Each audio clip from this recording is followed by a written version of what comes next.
very much for joining us here on the program. Pleasure to talk to you as always. We now move east, and Japan's economic revitalization minister, Ryosei Akazawa, has stated that the broad trade agreement between Japan and the United States remains unsettled, despite a presidential order from Washington adjusting tariffs on automobiles and auto parts.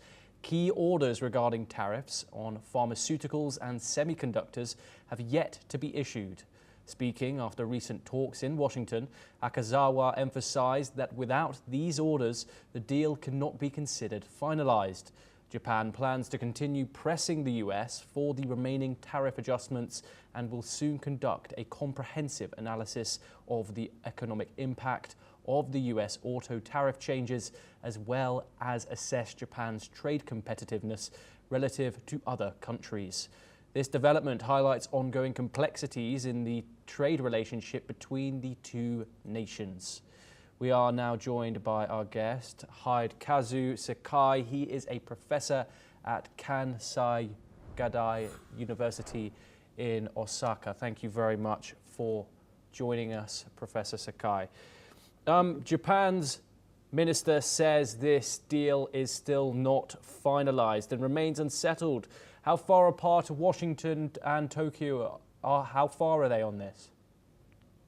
Well, this is a still fluid situation, but seems to be my impression is that the United States is very desperate in terms of the getting investment from Japan. So you mentioned, pharma and the semiconductors. These two big areas are basically for the United States to revitalize in the near futures. Now, actually, United States has lost semiconductor production power last 10 years dramatically, and with we all know that the rise of China. So, what's the basic, background of this trade deal is about China. So, United States wants investment from Japan so much. This time, United States asking Japan for 555 billion. I'm sorry, 550 billion yen investment to United States. And farm and semiconductors are key areas.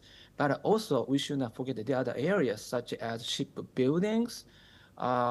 Shipbuilding is actually key area for the Japan because, Japan for the United States as well, because this is related to the military.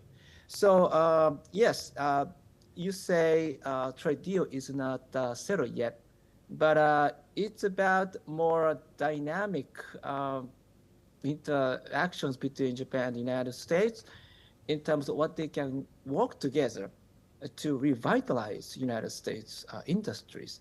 President Trump said United States needs to be back as a manufacturing power, and that's a very quite high aim to me.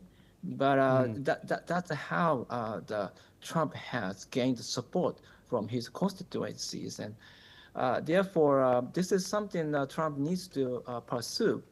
So Japan, as a strategic ally, needs to cooperate in exchange to lower tariff from 25% to 50%.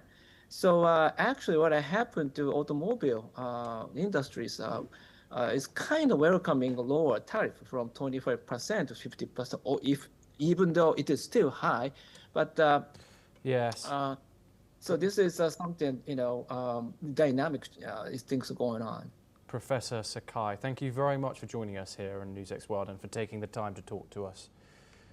We stay in the region now, and South Korean Foreign Minister